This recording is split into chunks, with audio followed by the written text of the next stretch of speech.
Class 6th, Chapter 3rd, Fibre to Fabric. Let's move on to the activity 5. Take two sheets of paper of different colors, cut square pieces of length and width equal to 30 cm from each sheet. Now fold the both sheets into half. On one sheet draw lines as shown in the figure and on the other as shown in the figure. That is A and B. Okay. Cut both the sheets along the dotted lines and then unfold. Weave the strips one by one through the cut sheets of the paper as shown in figure 3.12c. Figure 3.12d. Show the pattern after weaving all the strips. What you have to do, इस activity को करने के लिए हमें दो sheet of paper चाहिएगा और वो भी डिफरेंट कलर का, एंड उनको कट करना है स्क्वायर पीसेज में. जो उसकी लेंथ एंड विड्थ है वो क्या होनी चाहिए, लगभग 30 सेंटीमीटर होनी चाहिए दोनों शीट्स की. Okay, so now fold the sheets. इन दोनों शीट्स को क्या करना है, फोल्ड करना है. जैसे आप देख पा रहे हो इस डायग्राम में फोल्ड किया हुआ है. एंड एक शीट के अंदर क्या करनी है, आपको कुछ लाइन्स ड्रॉ करनी है दोनों के अंदर. पहले एक के अंदर ड्रॉ करोगे आप लाइन एंड उसको क्या करोगे, फिर कट करोगे. डॉटेड लाइंस जो है उसको अकॉर्डिंगली अनफोल्ड करके कट करोगे, उसको वापस खोलोगे एंड उसको कट करोगे. अब इसको क्या करो, वीव करो. वीव मतलब स्ट्रिप्स को एक स्ट्रिप के अंदर दूसरी स्ट्रिप डाल के इंसर्ट करके जो हमें डायग्राम दिख रहा है उसी अकॉर्डिंगली आपको करना है. एंड जैसे आप देख पा रहे हो तो उसमें जो एक आपका वीविंग पैटर्न टाइप की आपको स्ट्रिप्स देखने को मिलेगी. सो इसी तरीके से क्या की जाती है, जो टू सेट्स ऑफ यार्न मतलब दो यार्न को यूज़ करके are woven to make a fabric, and उनको बुन के क्या की जाती है, फैब्रिक बनाई जाती है. And the yarns are much thicker than our paper strips. Of course, weaving of fabric is done in looms and the looms are either hand operated or power operated. Normally जो yarn है वो बहुत ज़्यादा पतला होता है क्योंकि हमारे पेपर स्ट्रिप से. Okay, that is because you are very much familiar कि थ्रेड्स कितनी ज़्यादा पतली होती है. एंड जो वीविंग की जाती है फैब्रिक की वो कहाँ की जाती है, लूम्स में की जाती है. जो लूम्स होती हैं वहाँ पे क्या की जाती है, वीविंग की जाती है. ओके, एंड नॉर्मली जो लूम्स होती है उनमें क्या किया जाता है, वो या तो हैंड ऑपरेटेड मतलब हाथों से की मदद से ही की जाती है, एंड या फिर पावर ऑपरेटेड या फिर किसी मशीन्स के द्वारा. ओके, नेक्स्ट हम चलते हैं knitting. Have you noticed how sweaters are knitted? In knitting, a single yarn is used to make a piece of fabric. Have you ever pulled the yarn from a torn pair of socks? What happens? A single yarn gets pulled out continuously as the fabric gets unraveled. Socks or many other clothing items are made up of knitted fabrics. Knitting is done by hand and also on machines. देखो knitting क्या होता है, जो बुनाई करते हैं आप लोगों ने देखा होगा कि जो स्वेटर्स है आपकी वो क्या होती है, कैसे निट की जाती है, कैसे उसकी बुनाई की जाती है.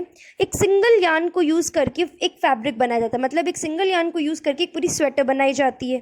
ठीक है, अगर आप सपोज एक्सीडेंटली अगर आपने कोई एक यार्न का एक पार्ट अगर आपने एक धागा निकाल लिया तो क्या होता है, पूरा का पूरा स्वेटर का धागा निकल सकता है उस चीज़ से. सो अगर ऐसा सेम हमने देखा होगा सॉक्स में क्या होता है, जैसे आप देखते हो कि सॉक्स में भी यही सेम चीज़ होती है. एक सिंगल यार्न अगर आप निकाल दिया तो वो पुल्ड आउट कंटिन्यूसली एंड जो फैब्रिक है वो हमारा क्या हो जाएगा, पूरा खुल जाएगा.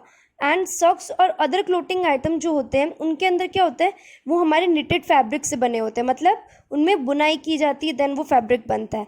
एंड निटिंग नॉर्मली क्या की जाती है, हैंड से की जाती है एंड मशीन्स में भी की जाती है. Okay, weaving and knitting are used for making different kinds of fabric. These fabrics are used for a variety of clothing items. Weaving और knitting दोनों ही हमारे बहुत ही different kinds of fabrics को बनाने में यूज़ किया जाता है. एंड ये जो fabrics है ये यूज़ की जाती है different variety of clothing item को बनाने में. History of clothing material. अब हिस्ट्री कैसी है क्लोथिंग मटेरियल की उसके बारे में हम देखते हैं. Have you ever wondered what materials people use in ancient times for clothes?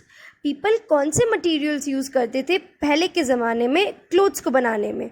It appears that in those time people use the bark and the big leaves of trees और animal skins and furs to cover themselves. आप लोगों ने काफ़ी देखा होगा कि ऐसा कि ना जो कपड़े वो लोग पहनते थे पहले के लोग, वो कैसे पहनते थे, वो या तो किसी पेड़ की खाल निकाल के वो उसको कपड़ा उसको एज अ कवरिंग के लिए यूज़ कर लेते थे, या फिर जो ट्रीज़ है उनकी बड़ी बड़ी पत्तियों को यूज़ करके, या फिर एनिमल की स्किन को यूज़ करके, या फिर उनके फर को, उससे क्या करते थे, अपने आप को ढकते थे. After people began to settle in agricultural communities, they learned to weave twigs and grass into mats and baskets. Vines, animal fleece, or hair were twisted together into long strands. जैसे जैसे क्या हुआ, वो एग्रीकल्चर की तरफ हमारे जब बढ़ने लगे थे, तो क्या हुआ, उन्होंने क्या सीखा, ट्विग्स मतलब जो घास की बनी हुई मैट्स हो गई, या फिर कोई छोटे छोटे आसन के बनाने की चीज़ें हो गई, या फिर हमारे बास्केट हो गए, या फिर कोई एनिमल के फ्लीस के एनिमल को यूज़ करके उसको कवरिंग के लिए जो यूज़ किया जाता है उनके हेयर को, वैसे किया उन्होंने यूज़। और डिफरेंट ऐसे करके वो क्या करते थे, उनको दोनों को साथ में जोड़ के एंड लॉन्ग स्ट्रैंड्स में उनको यूज़ करते थे। And these were woven into fabrics. And इन्हीं सबको क्या किया आगे जाके, फिर इन्हीं मटेरियल्स को यूज़ करके, इन्हीं एग्रीकल्चरल कमोडिटीज़ के जो मटेरियल्स हैं उनको यूज़ करके फैब्रिक्स का निर्माण किया। The early Indians or fabrics made of cotton that grew in the regions near the river Ganga. Earlier Indians जो थे वो क्या करते थे, वो फैब्रिक पहनते थे जो कॉटन का बना होता था, एंड जो कहाँ पे उगाया जाता था, हमारी रिवर गंगा के पास में जो है वहाँ पे।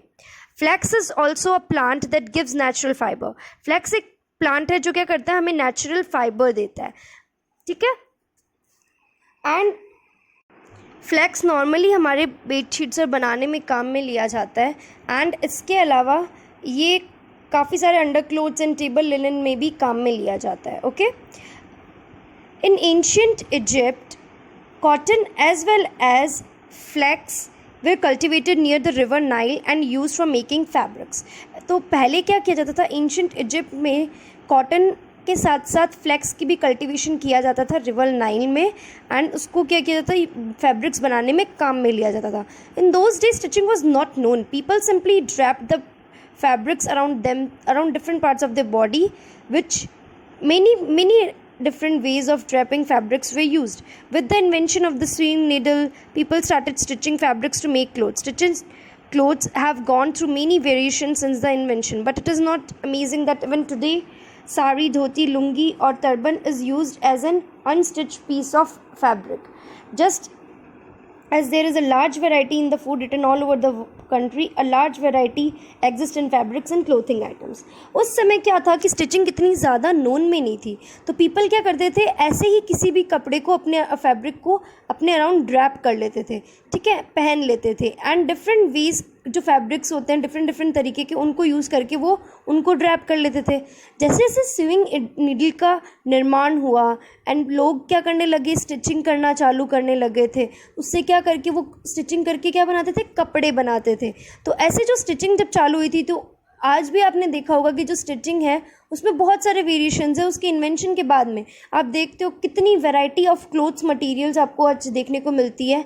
एंड इवन ये बहुत ज़्यादा अमेजिंग चीज़ है एक, दैट इज़ कि आज भी आपने देखा होगा कि जो साड़ी है, धोती है, लुंगी है एंड जो टर्बन है, वो आज भी अनस्टिच्ड पीस ऑफ फैब्रिक है, तो भी वो आज में यूज़ किया जाता है फॉर वेयरिंग पर्पस, पहनने के लिए। ऐसे ही बहुत लार्ज वैरायटी ऑफ फूड, जैसे आपने देखा है कि different variety of food items all over the country लोग खाते हैं डिफरेंट फूड आइटम्स, वैसे ही बहुत डिफरेंट वैरायटी ऑफ फैब्रिक्स हमारे क्लोथिंग आइटम्स में बहुत यूज़ किए जाते हैं for different variety of purposes. Clothes पर पहनने के लिए अलग अलग वैरायटी ऑफ क्लोथ्स यूज़ किए जाते हैं एंड अलग अलग फैब्रिक्स के भी यूज़ किए जाते हैं। So here your chapter ends. So go through the chapter in the NCERT book thoroughly and thank you.